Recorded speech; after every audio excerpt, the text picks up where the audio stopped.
Hey everyone, and welcome to Already Cancelled. I'm Peter, that is Connor, and we are going to talk about Firefly episode 6. What number are Are we you on? sure? Yeah, I think it's 6. It's called Our Mrs. Reynolds. So, full spoilers for the episode, as always. And we should mention that the Firefly reviews are brought to you by one of our patrons, Keith Beard. So, thank you to I'm him. sure Keith is delighted you can remember what episode we're on. They're not numbered on the Blu-ray; they're just listed. All right, I had to think about it. I think it's 6. I love the idea you're probably wrong. Nah, 6. No, because I just said the next one's 7, so I'm feeling quite confident now. Okay. Feeling quite confident now. Yeah, so, yeah. Our Mrs. Reynolds, guest starring Christina Hendricks, before anyone really knew who Christina Hendricks was. Yeah. It's weird because obviously now everyone just knows who she is. Yeah. Well, Mad Men happened and a few other things here or there. So this is the one where Mal accidentally gets married. Yes, accidentally acquires a wife. Accidentally acquires a wife. And we'll talk. It's pretty much scene by scene, and we'll break down. Of course we will. We'll break down the intricacies of the episode, as it were. Notable though is that I noted that there was very little Simon or River in this episode. After the opening couple of scenes, they disappear for. It's because they had a hefty amount last time. I mean, that's true. So there's nothing wrong with that. A bit of balancing. You focus on other characters, makes some sense. Obviously, it's very Mal focused, but Anara gets a decent amount of time. Wash and Zoe get a lot of time. So Jane gets a little bit. So yeah, we'll get into it. So this episode starts with a relatively memorable scene of a fake out where Jane's on a wagon with what looks to be a woman. Yes. And wearing a bonnet and everything. Wearing a bonnet. But the joke is, of course, that it's actually Mal, and it's an ambush because the local townsfolk have hired them to take care of these bandits that keep stealing from them. They're basically the Seven Samurai. That's basically what this is. Pretty much, just we see none of the interesting part of the Seven Samurai. Oh, sure. You just see the tail end. Go, yes. Okay, cool. And Zoe pops out with a shotgun. It's the whole thing. But afterwards, the town's so happy. They're celebrating with them. They've got a little festival going. Got a big bonfire, food, all that kind of thing. Jane gets a stick. Rain stick. A rain stick, yeah. And he gets really upset and says, I'll never, I'll always cherish this, or something to that effect. He gets really attached to it. He's proper into it. Yeah. I did like, though, when Mal's explaining the plan to Anara after the fact, and I like this because it does this neat thing where just in the context of the episode, it reestablishes them as like a core pair, just to sort of like make you think of them as a pair again before the plot gets going, because a lot of what happens is going to affect their relationship. And I was like, why wasn't Zoe in the bonnet? It's a fair question. And he's like, because she had to be in the back. It's just she's good with a shotgun in the back. He's like, and hey, the dress feels good. Yeah, so some banner. So throughout all this, though, Christina Hendricks, who we later find out she's going by the name of Saffron, comes up and like places like a little wreath on his head and gives him something to drink. And would you believe it? The local townsfolk would consider this a marriage. And when we go back on the ship, Mal finds her as a stowaway and is like, who are you? And she's like, I'm your wife. And the camera just lingers on Mal for like 5 seconds longer than is typically comfortable before it goes to the credits. And it's one of those things, again, where I was really expecting, even though I've seen this so many times, I was expecting him to go, huh, like before it went to credits. Yeah, okay, yeah, no, he has that grunt. Yeah. You're right. Yeah, I can see it. But he never did. He just stands there in disbelief until the credits play. This feels like one of those, those false memories that you have of things. It does. I think it's because he's done it in several other episodes. Yeah. Where he stands there agape for like a minute and then goes, huh. He does do that a lot. He does do it. It's his thing. So I actually, probably most of the notes I've got from this episode are from this scene after the credits, where everyone kind of comes in and finds out, because there's so many good lines of dialogue. The first half of this episode, kind of from the credits to the midpoint, is probably the funniest this show has been so far. Because it's everyone else in the ship just relishing in the stupidity that Mal now has a wife. Yeah. So, favourite things here. We're just going to give you a couple of them here. Jane comes walking in and says, "You got a wife? All I got was a dumbass stick." And he loved that stick. And he loved that stick. My favourite part, though, at least early on in this, is Mal says to Zoe, because Zoe becomes aware of it very early. He says, "Hey, Zoe, stop making jokes. Get washed down to the cargo hold." And she's like, "Sure." And she goes over and gets the cobs. She's like, "Everyone to the cargo hold! Everyone to the cargo hold!" And he's like, "I said wash." He's like, "Everyone needs to see this, sir." Everyone needs to, bless you on your holy day. Pay their respects, or whatever it was. Oh, so good. And then Wash actually has a great line here as well. He's like, "We always hoped you two crazy kids would get together." Who is she? This is the first episode in like 2 or 3 where Wash has been delightful. Oh yeah, he's delightful in this. He's not had much time in the last couple.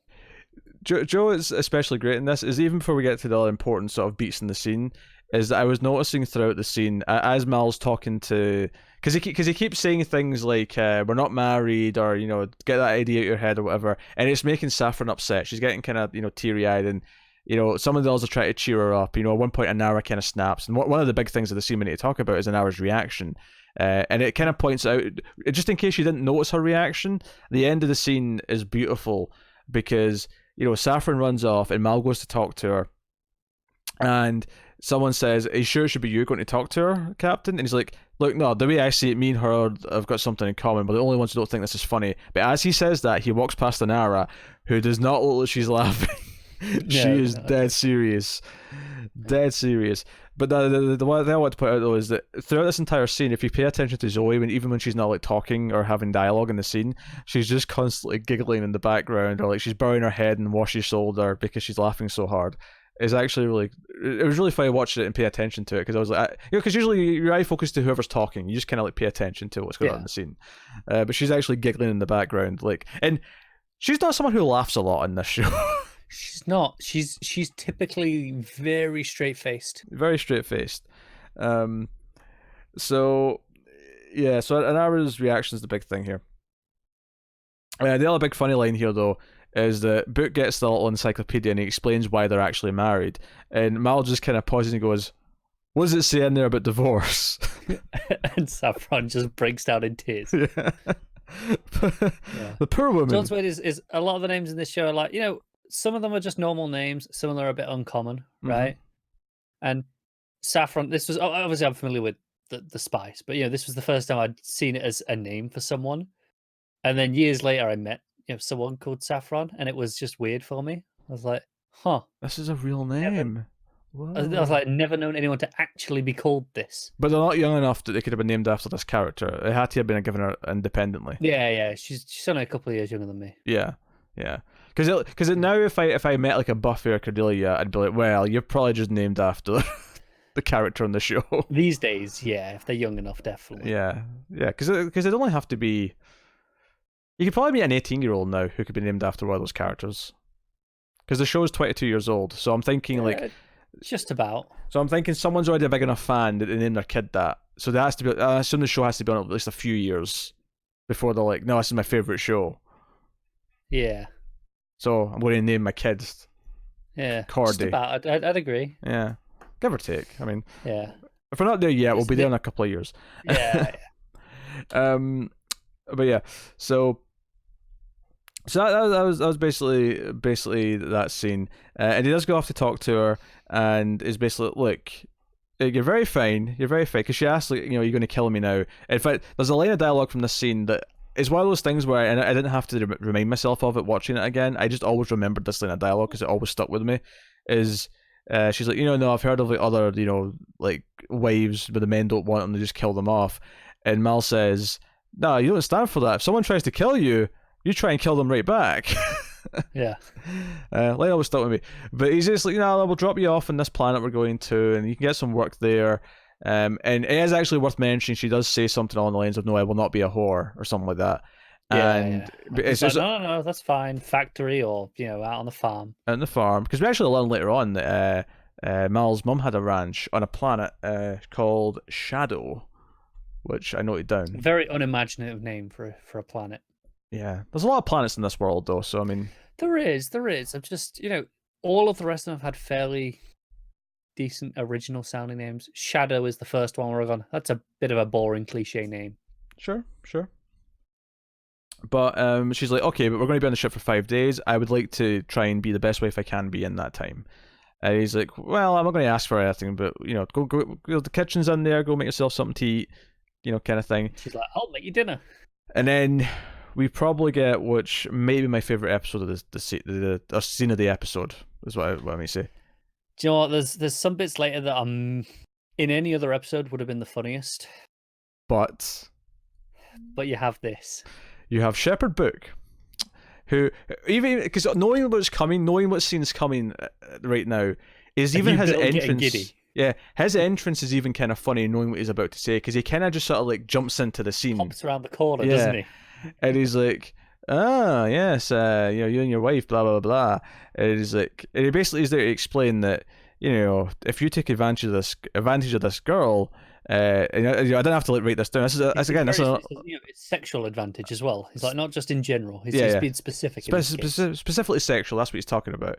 And this was another line that I didn't have to remind myself of. This is the second line from this episode that just always stuck with me, because he says, "This is maybe it's in the top 3 most memorable lines of the show, isn't it?" Yes, because he's like, if you touch that girl, you will go to a special kind of hell.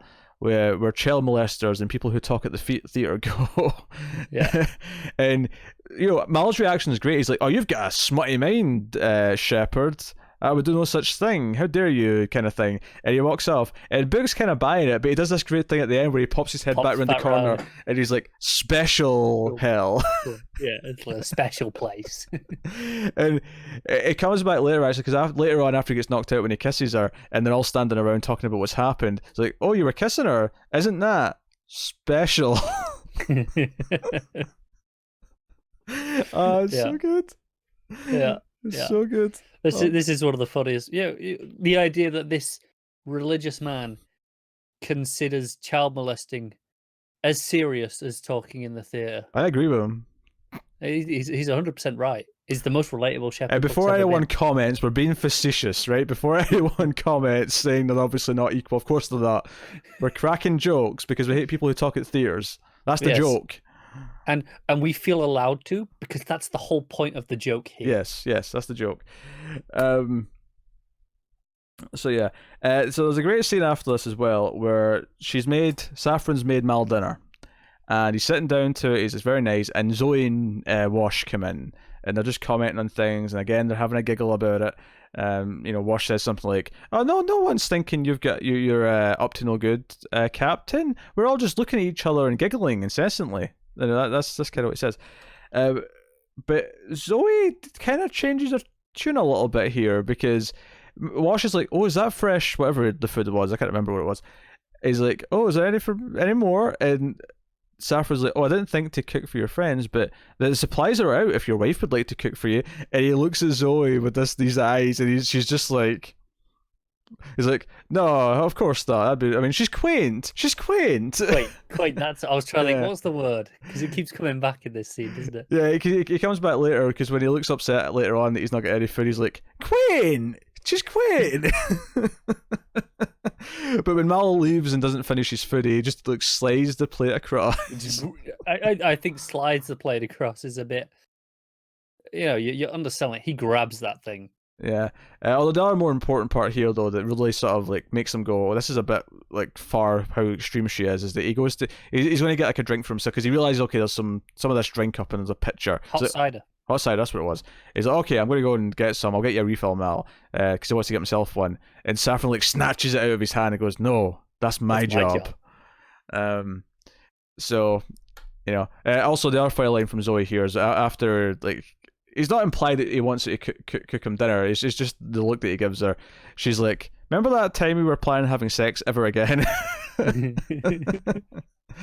Oh, he's in the doghouse. Yes, honey. Yes, he's in the doghouse. So, great scene. But it's right after this scene, actually. And this is just a line of funny scenes, because Mal comes out the kitchen, and Jane's standing there with his big-ass gun, right? And it's played, it's the cliffhanger for the ad break. and the music ramps up like something's about to go down, and it's out of nowhere, right?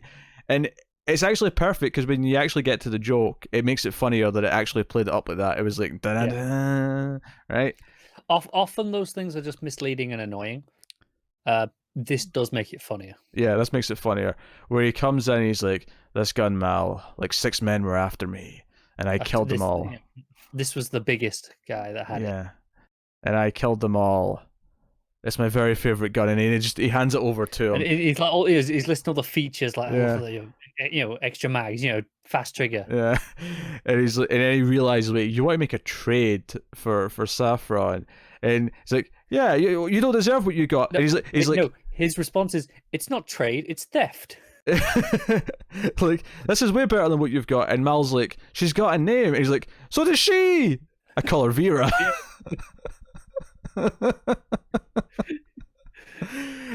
But my note for this scene is just Vera ! Because I know this scene well enough from memory. I don't have to know right anything down. It's just the Vera scene. Yeah, that's good enough. Oh, this is great. It's so good. So Saffron actually overhears some of this and is like, "Oh, you're really sweet, and you protect me, and you won't have me sold off." And this is where they kind of bond a little bit, and Mal kind of opens up about his backstory, and we have a little bit of that. And you can talk about why he was raised by a big group of people, all the hands that worked on the ranch. Yeah, and he mentions he didn't really bring this up with most people, but she's kind of got him talking, and you kind of read into that about how this is someone different. He's someone he sees her as vulnerable, so he's willing to be a bit more vulnerable himself, kind of thing. Yeah. So even though you could argue how well our con is working, and we'll get to the reveal, but he at least is opening up, so it is getting to him. Like, it's working. Like, he's seeing her as this type of person. Yeah, so it's after this we get our glimpse at the sort of the tangent villains, which I've just written down as ship fishers because they've got a big net. Yeah, pretty much. They're going to try and trap the ship. These are the weakest part of the episode by far. They're just generic stand-in villain. Sure, I mean, I guess they are, but like, I don't think it matters. Like, they're not like, they don't. But I think even when we spend time on it, we spend about maybe a minute on this scene here with setting them up. We cut away to them, and it's all villainous music, and it kind of falls flat because they're just meaningless. I don't think it falls flat. I think it works because it sets up, because what they're talking about is the ship. They're explaining why the ship is valuable, even though it's kind of a old hunk of junk. So there's a little bit of mythology in there, at least, and it does its job of setting up the plot that there was a threat, that this is going to tie into whatever's going on. And I don't get that. I think it oversells them a bit. Okay. Because of that, I felt it feels like it's trying a bit too hard. All right. So I don't have this problem with the scene, basically. No, that's fine. Yeah. Not because I want to defend it and say it's a great scene, just because I think it's short and does its job. I said, it's not a huge problem. I just think it oversells it a bit and makes it fall a bit flat for me. So Zoe's pissed at Wash now. We're back in the bridge, and Zoe's basically saying something's not quite right. This isn't right. And Wash is kind of like, no, she comes from a different culture. Some people are different. And he starts talking about how he was on this planet where this woman's people juggled geese. Yes, baby geese. Baby geese, yes. And she's like, of course you rush in to defend her, the innocent girl. And I think it's the idea that Zoe, even if she doesn't quite get it the way that Anara does later, senses that something's not quite right. Like Saffron in that dinner scene went one step too far to the point where Zoe's not quite buying it anymore. That there's something not quite sitting with her. At least that's the way I took it. And she gets kind of pissed at him, and she kind of goes, I'm going to bed, and she just sort of storms out. And Wash is just kind of sitting there, is like, you could have turned the ship around and put her back on the planet. He's like, no, we couldn't. Why is this my fault now? I'm getting blamed. Why am I getting blamed? Yeah. It's like, look, baby geese. So then we get the scene where Mal comes in to his bunk, and Saffron is waiting in his bed under his sheets, butt-ass naked. Yep. And like, hey, I kept the bed warm for you. Yeah, a lot of funny lines in this scene. There's a lot of Mal trying to be good and like explaining why this can't happen, and she's like, "No, I mean it's our wedding night." Like, and she quotes the Bible, and he's like, Huh, That's a good damn good Bible. Bible. Yeah, good Bible. The line that I really like though is when she gets up and she's walking towards him and she's naked and they've already been talking about flesh and they've been talking about everything else. She says, "I swell with the thought of you inside me, and I see you do too." And then he looks down and goes, "Well, that's a." It's a funny joke. It's a funny line. It's good. And then my note for the end of this scene is just Poison Ivy. Yeah, yeah. Christina Hendricks somehow ended up playing Poison Ivy in an episode of Firefly. It's mad that 20 years ago she wasn't cast as Poison Ivy. I know, it's insane. So yeah, she kisses him. She eventually sort of like lures him and seduces him and kisses him, and he passes out. And then we finally get the reveal that she's a villainous, conniving person who's got a plan, and she's playing everyone. And off she goes to the cockpit. Actually, the other line that I really liked in this scene, just before we move on, is she's talking about like one of the words that came up in the Bible speech was something to do with plowing, and Mal says, I mean, don't get me wrong, it's been a long time since anyone touched my or manned my plow since but me, but you know, the line was about plowing the furrows. Yeah, there you go. So romantic. Pete's not down on the farming lingo, clearly. Apparently not. Saffron tries to seduce Wash. He starts talking about the stars, gives this whole speech about the stars opening up, and you know goes in for a kiss. And Wash, being good man husband, says, He's like, "No, whoa, hey, hang on a second. This is great and all. Yeah, but I love my wife. You know, and more importantly, she can hurt me with a pinky." Yeah. Although there's a nice callback to the "Whoa, good Bible" because Wash at one point goes, "Whoa, good myth." When she's talking about the stars. So there's actually kind of a nice little link between the two scenes. But yeah, so she gets annoyed and just kicks him over the back of his head as he's describing how great his wife is. Hey, so, if it works, it works. Yeah. But then she runs into Inara in the walkway. Because she's running straight for a shuttle. Yeah. And Inara's actually checking not her shuttle, but the spare shuttle, because she's seeing if something's wrong in that one, the same with hers. And we know it's because Saffron's been murking about. She's done something, bridge, Inara was trying to use her own, screen to do stuff, but it went down, so she thought, I'll just go use the other one, no problem. And then, wait, hang on a second, this one's down too. That's a bit suspicious. Yeah, and Saffron tries to seduce Inara, and they get in close, and they're sort of like they're both kind of leading each other, like further down the flirting line, and then the alarm goes off. And she's like, okay, that's enough lying then. And Saffron's like, oh, you're good. Yeah, so are you. Who trained you? And it's kind of like, oh, this is someone that Inara understands. That's like all these seduction techniques. She knows exactly what's going on here. Yeah, definitely.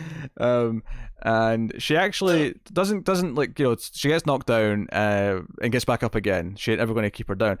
But she gets knocked down and Saffron gets into the shuttle and she can't get away. So Saffron leaves in the shuttle. And Inara's left, and she goes and runs to Mal. She calls for help. Yeah, she goes up to the cockpit, and they find it's welded shut, and they can't get in. And she's like, "Hey, where's Mal? Let's go check on him." Mm-hmm. Yes, she goes to the bridge, but she goes down to Mal's bunk, and Mal's I lying let there. You slide the first time, but that time you just couldn't. She goes down to Mal, and she goes over and sees him. He's passed out, and she's worried about him, so she kisses him in the mouth. Right. So if you didn't, if we weren't convinced by this point that there was feelings between them, this is the moment, right? She kisses him in the mouth, and then she gets back up, shouts for the doctor, for Simon, and she then sort of touches her lips, and she can taste it. She's like, "Oh, you stupid son of a," and she passes out. It's a really funny scene. It's really good. Do you know what the thing is? There's just enough of a delay where you're like, why is this not affecting her? Yeah. Because it takes longer on her than it did on him. I have to imagine that's just because it's like passed from one lip to then another lip. There's less on it. Yeah. There's less potent. But there's just enough where you're going, should this not be knocking her out? And right as you're thinking that, down she goes. Yeah. So then he wakes up and everyone's around, and Nara's on the bed. It's very reminiscent actually of Jane being like drugged, like on the train job when he was up against the railing. It was on the stairs. And she's kind of just like on the bed with her head against the wall, like, yeah. So she kissed Mal, and then she knocked out Wash, and then I fell and hit my head. That's what happened to me. She's just like, I'm fine, nothing happened. Because at one point Simon tries to come in, she's like, you don't have to get me, I'm comfy. I'm good. She looks so out of it. It's like, I'm good. That's cool. I'm good. Just leave me alone. No one can find out exactly how I hurt myself. Thank you very much. I was a little disappointed here. We don't get a reaction shot from him of going, him knowing exactly what's happened. Who? Simon. I feel like because there's no injury on it, like there is on Wash, right? Like there's no sign that she actually fell or hit anything. She's like, I'm good, I'm comfy, and I feel like a shot of Simon just going, just looking on, yeah, sure you are. I mean, you could theorize that he does kind of have an idea. He has an inkling. I feel like, as a medical professional, he probably has an idea, and that, but chooses to keep it to himself, which is why I would have liked just the shot of that. Because we find out it's called a goodnight kiss. This happened a lot when he worked at the hospital. Some guys would come in, they'd be mugged. Some women would suggest them. He's seen this a lot. Yeah, yeah. So and I love actually one of my favorite lines here is like Mal's like, no, like she, I didn't take advantage. She took advantage of me. And and then when they get up to the bridge and they're talking about the plans, and Wash is like, oh, she set us on a course for somewhere. She set us on a course to this net. These guys are working with her, and at one point as they're walking up to the bridge, Book says, I wonder what she's doing now if she's not too busy molesting innocent captains. And that line really made me laugh. However, it does lead to the scene where Inara explains that she's had training, that she's like a trained companion, and that she knows what she's doing. And then Mal's all like, wait. She's had training, so I'm not just an idiot. Like, it did, an expert like did this to me. And then Zoe's like, didn't work on Wash. It's like, shut up, Zoe. And Wash is looking smug like, yes, look, I respected my wife. Oh, he's so like, good. sex is back on the table. Because he's like, you'd have kissed her too when he's talking to Book. Because Book's got this big shitting grin in his face. He does, doesn't he? Everyone's having so much fun with this. It's so good. It is worth mentioning though, we again tease Book's past, because Book understands what might happen when they get caught in this net. It's like what these type of scavengers do, how they work. They just gas the people on board or open the airlock door so they all die or whatever. And it's actually Jane. I mean, you know something's up when Jane's noticing like signs of things, because Jane's like, one day you're gonna have to tell us how a shepherd knows so much about criminals, again, so another tease. Yes, he's not exactly the smartest cookie, Jane, is he? He's not. He does love Vera though, which does actually factor into the plan, because they have to shoot one of the electrical things on the net with Vera. So fun. So Vera gets her moment, gets her heyday. So that's basically it. There's a scene where Mal goes and gets Saffron. It's kind of unclear what he actually does with her afterwards, because he knocks her out at the end of the scene, and she kind of tries to seduce him again, but in a different way. Kind of like, oh, you actually like understand me, and you try and it's been a while since I felt like this. And she does kind of falter a little bit at the end when he's like, oh, what's your real name? And she kind of pauses. She hesitates. Yeah. And then he knocks her out. Smacks her. So. No, I mean, that kind of wraps it up. And then we have the one final scene, though, where Mal comes to see Inara. And this is a fantastic scene. This is a phenomenal scene, because Mal comes in, and unlike because earlier on when he comes to see her, when he's hiding, because there's a great scene after, I think, the either the dinner scene or just before the dinner scene, where he comes in and he's like, oh, I'm just hiding from her. And Inara, again, because she's feeling kind of hurt and jealous about this whole thing, mixed with, concern for the girl herself, she's very snappy at him. She sort of kicks him out. It's a whole thing.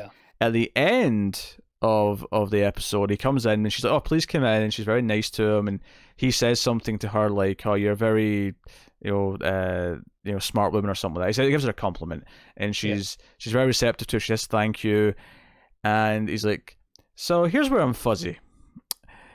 So, you just happen to fall over and hit your head. That's what the comment was. Oh, you're a very capable woman. Yeah, very capable woman, yeah. You're very capable, you know what you're doing, and you just happen to fall over and hit your head. Like, come on, Inara, we both know what happened. And what I love about this is the piano music. The music starts kicking in. It's like, no, so sweet. He's going to call her out. He's going to call her out that she kissed him and that she has feelings for him. And she thinks that's coming. And she's almost bracing herself for a romantic moment. Yeah, she's going, yeah, you're right. Right, and it's almost like, even though she's kind of nervous and scared, part of her wants him to figure it out, because then they can talk about it, and then it might actually lead to something. And she's already, and he's like, they're really in close, at face to face, right, kissing distance, and he's like, we both know what really happened. There's a pause. I knew you let her kiss you. And then he just walks out with his hands in his pockets, so almost whistling to himself. And the shot of Inara, just stunned silence. Just stunned silence. She's still kind of, she's like, and the camera's just kind of like, just coming down a little bit. You can hear her say, thinking the man's an idiot. Yes. It's beautiful. It is a beautiful moment of comedy. It is, yeah. And it's a beautiful moment of comedy partly because it also plays so well to their characters, and it feels so natural for both of them. But it's just really funny. It is. I think this is probably the funniest episode of the show so far. Yeah, I can see that. I think there's a 15-minute or so period after Saffron's revealed herself, towards the end of the episode where it's less funny.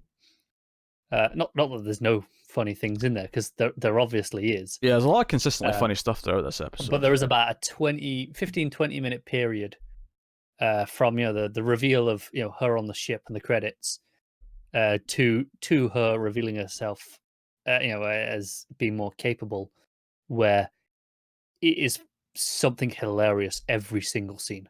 Yep, it is. This is a hoot of an episode, and yeah, it's also a relatively cheap episode because it's also almost all entirely on the ship. So yeah, barring the opening. And like just the guys in the net station thing, It's, they're like 2 minutes. Yeah, it's basically all on the ship. So it's just it goes to show that if you just write the characters, have an engaging little story. I did feel there was actually more effect shots in this than some of the others. Of the shuttles pulling off and the stuff of the ships going towards the net. It felt like there was a little bit heavier on those than some of the others. So I wonder if that's where some of the other costs went, and they were like, okay, we can get away with a few extra shots because we're mostly just on on the same sets. Yeah, they're not paying for more locations or sets. They do usually. Yeah, that makes sense. No, that's a very good episode. This is a great episode. Yeah. Yeah, it's a hoot. And the great thing again about writing when they nail it is that it's hilarious almost constantly, but it's constantly giving us a character study of Mal and his morals. Because, it's not like people have to point out to him that he shouldn't like sexually take advantage of her. That's his default opinion. He's frustrated that people think that of him. Yeah. We get a lot of his character in this and the type of man that he is. And we even get a little bit, obviously, for Inara and Mal's relationship, and then a little smidge for maybe Zoe and Wash and... Yeah, not as much, but just a little bit. A little smidge. And it's just constantly entertaining and hilarious. It just is. Yeah, it's great. Yeah, it is. It really is. So there you go. That's episode 6 of Firefly. We think. Not one in the can.